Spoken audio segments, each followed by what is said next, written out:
And now let's have a look at what are the major characteristics of reinforcement learning and how it is different from other machine learning paradigms such as supervised and unsupervised learning.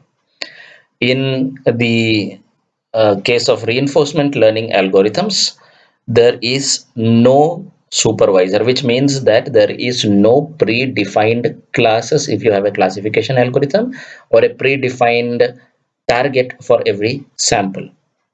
In fact, there is no data set available usually.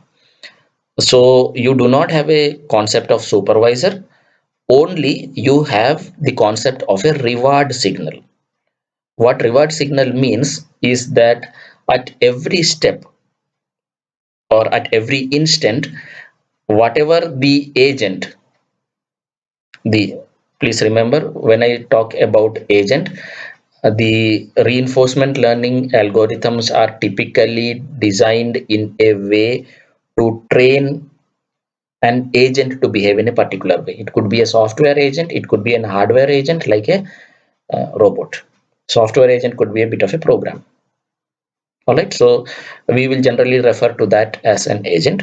And the idea of reinforcement learning is that there is no specific supervisor which continuously guides the agent to its eventual goal, but only a reward signal which is generated every time the agent makes a step.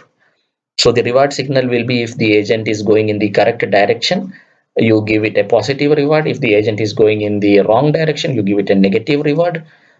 And where if it is standing still at that step, you give zero reward and so on. So that is the idea of reward, and the idea of reinforcement learning is to accumulate as much reward as possible, because eventually the aim is if the agent has to do that task successfully, it should have got the maximum amount of reward. So that is the idea of reinforcement learning. And another important aspect is that the feedback is delayed and is not instantaneous. The reason for this is because the artificial agent interacts with the environment in which it is present. And once it takes an action, the action impacts the environment, and the environment returns the feedback after a small delay. So the feedback is never instantaneous even in physical world. So there is slightly a bit of a delay which is introduced because of the environment in which the agent is operating.